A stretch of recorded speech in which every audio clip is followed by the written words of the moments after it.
Mendeleev's periodic table. Elements का classification तो चल ही रहा था, इसी क्लासिफिकेशन में नेक्स्ट नाम आया मेंडलीव का। मेंडलीव जो कि एक रशियन साइंटिस्ट थे, उन्होंने एलिमेंट्स को क्लासिफाई करना स्टार्ट करा in order of their increasing atomic masses. उन्होंने भी पिछले दो बेस क्लासिफिकेशन को ध्यान में रखा, that is increasing atomic mass, यानी कि एटॉमिक मास का एक इंक्रीजिंग ऑर्डर, प्लस उन्होंने भी सिमिलर एलिमेंट्स जिनकी प्रॉपर्टीज सिमिलर हो उन्हें रेगुलर इंटरवल के बाद अलग अलग पोजीशन दी या उन पोजीशंस पर रखा। मेंडलीव ने 1869 में एक पीरियोडिक लॉ दिया, जिसके अकॉर्डिंग मेंडलीव ने अपनी एक पीरियोडिक टेबल प्रिपेयर करी। पीरियोडिक टेबल मतलब एक पीरियड के बाद एलिमेंट्स में उन्हीं कैरेक्टरिस्टिक्स का रिपीट होना, जिसमें उन्होंने कहा कि जो एलिमेंट्स की प्रॉपर्टीज होती हैं वो उनके एटॉमिक मास का पीरियोडिक फंक्शन है, यानी कि प्रॉपर्टीज एक पीरियड के बाद एटॉमिक मास के अकॉर्डिंग बार बार रिपीट होती हैं। मेंडलीव पीरियोडिक लॉ को अगर हम अच्छे से समझें तो ये एक्सप्लेन करता था कि जब एलिमेंट्स को उनके increasing order of their mass के अकॉर्डिंग लगाया जाएगा तो कुछ एलिमेंट्स की प्रॉपर्टीज नेक्स्ट एलिमेंट्स भी शो करते हैं एक रेगुलर इंटरवल के बाद। उस टाइम अप्रॉक्सीमेटली 63 एलिमेंट्स के बारे में पता था, तो मेंडलीव ने इन सभी 63 एलिमेंट्स को अपनी पीरियोडिक टेबल में क्लासिफाई कर दिया और उन्होंने ये क्लासिफिकेशन उनके एटॉमिक मास के इंक्रीजिंग ऑर्डर के अकॉर्डिंग किया। मेंडलीव की पीरियोडिक टेबल में हॉरिजॉन्टल रोज थी जिन्हें पीरियड्स कहा गया और कुछ वर्टिकल कॉलम्स थे जिन्हें ग्रुप्स कहा गया। हर ग्रुप के एलिमेंट्स की प्रॉपर्टी एक जैसी ही थी। इस मेंडलीव की पीरियोडिक टेबल में 8 ग्रुप्स थे और 7 पीरियड्स थे। बट इस पीरियोडिक क्लासिफिकेशन की एक मेन चीज ये थी कि मेंडलीव ने एलिमेंट्स को उनकी रिएक्शन के अकॉर्डिंग भी क्लासिफाई करा था, विच मीन्स कि कौन सा एलिमेंट्स ऑक्साइड्स में किस टाइप के ऑक्साइड्स फॉर्म करता है और कौन सा एलिमेंट्स हाइड्राइड्स में किस टाइप के हाइड्राइड्स फॉर्म करता है। दैट इज, अगर मेंडलीव की पीरियोडिक टेबल को समझे तो सबसे पहले इसमें 8 ग्रुप्स थे, group 1, group 2, group 3, group 4, group 5, group 6, group 7 and group 8। सभी ग्रुप्स में ऑक्साइड्स और हाइड्राइड्स फॉर्म हो रहे थे। ग्रुप 1 में था R2O, ग्रुप 2 में RO, ग्रुप 3 में R2O3, ग्रुप 4 में RO2, ग्रुप 5 में R2O5, ग्रुप 6 में RO3, ग्रुप 7 में R2O7 एंड ग्रुप 8 में RO4। ये सब ऑक्साइड्स थे। R यहाँ पर किसी भी एक एलिमेंट को रिप्रेजेंट कर रहा है जो इस ग्रुप में रखा जाएगा। नेक्स्ट थे हाइड्राइड्स। हाइड्राइड्स कुछ इस तरह से फॉर्म हो रहे थे, RH, RH2, RH3, RH4, RH3, RH2 and again RH। इसके बाद पीरियड्स थे, that is first, second, third. Fourth period में 2 सीरीज थी, first series and second series. Fifth period में भी 2 सीरीज थी, that is first series and second series.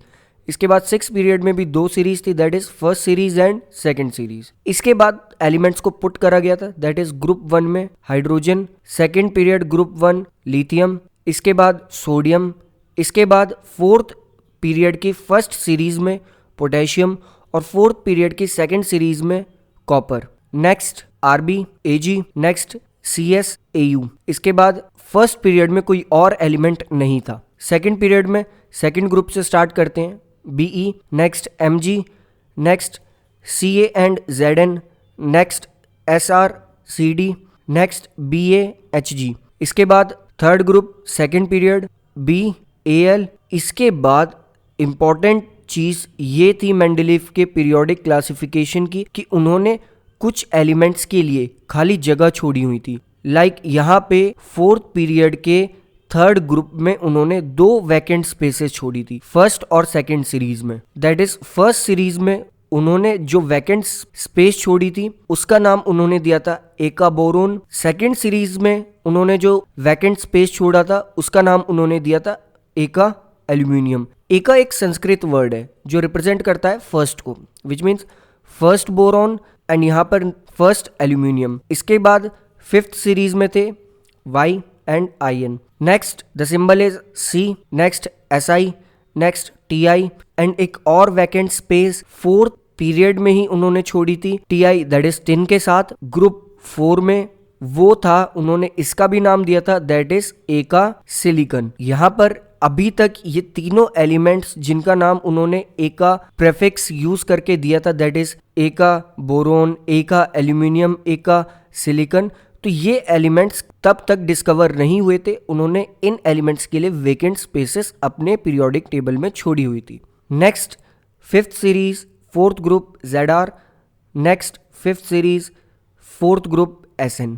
इसके बाद 5th ग्रुप में N, next P, next V and AS, next NB and SB, next O, next S, next CR, next MO, CR के साथ SE, MO के साथ TE। इसके बाद next group that is 7th group में F, next CL, next MN and BR, next TE and I। इसके बाद था 8th ग्रुप। 8th ग्रुप के 4th पीरियड में कुछ एलिमेंट्स थे जो एक साथ रखे गए थे, that is Fe, CO and Ni, iron, cobalt and निकल। इसके बाद Ru, RH एंड PD जो 5th पीरियड में 8th ग्रुप के एक साथ रखे गए थे।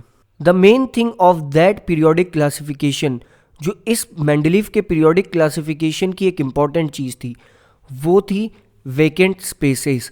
उन्होंने अनडिस्कवर्ड एलिमेंट्स के लिए अपनी पीरियोडिक टेबल में वेकेंट स्पेसेस मतलब खाली जगह छोड़ी थी और उनका नाम अपने अकॉर्डिंग दिया था, जो बाद में डिस्कवर हुए, दैट इज एका बोरोन, जो उन्होंने नाम दिया था, ये बाद में डिस्कवर हुआ और इसका नाम रखा गया स्कैंडियम।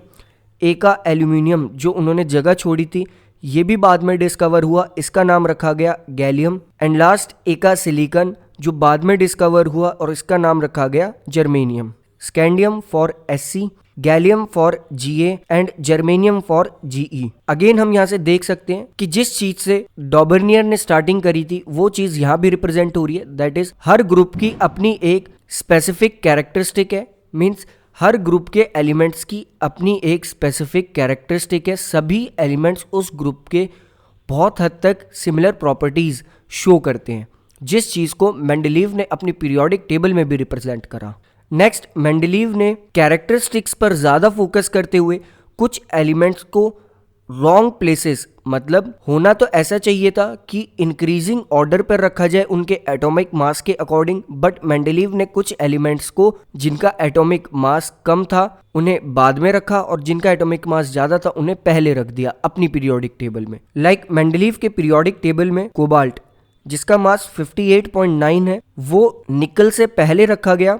निकल जिसका मास 58.7 है, जबकि निकल को पहले रखा जाना चाहिए था, इसके बाद कोबाल्ट को रखा जाना चाहिए था, बट उन्होंने प्रॉपर्टीज को ध्यान में रखते हुए ऐसा करा। तो जिस चीज से उन्होंने स्टार्टिंग करी थी, दैट इज एटॉमिक मास, उसके अकॉर्डिंग क्लासिफिकेशन करना, वो चीज यहाँ पर फिट नहीं हुई। और उन्होंने ऐसा इसलिए किया था क्योंकि कोबाल्ट और रोडियम दैट इज RH दोनों की प्रॉपर्टीज काफी हद तक सिमिलर थी और उनका ऐसे करने से ये दोनों एक ही वर्टिकल कॉलम में साथ आ सकते थे। बट उन्होंने जिस बेस पर ये स्टार्टिंग करी थी क्लासिफिकेशन की, that is increasing order of atomic mass, उसे वो इस केस में फॉलो नहीं कर पाए। नेक्स्ट हम ये देखेंगे कि मेंडलीव की ये जो पीरियोडिक टेबल उन्होंने प्रिपेयर करी कि ये कितने हद तक बहुत एक अच्छी पीरियोडिक टेबल थी और जिसे बेस मान के हमने आज अपनी मॉडर्न पीरियोडिक टेबल को फॉर्म करा है।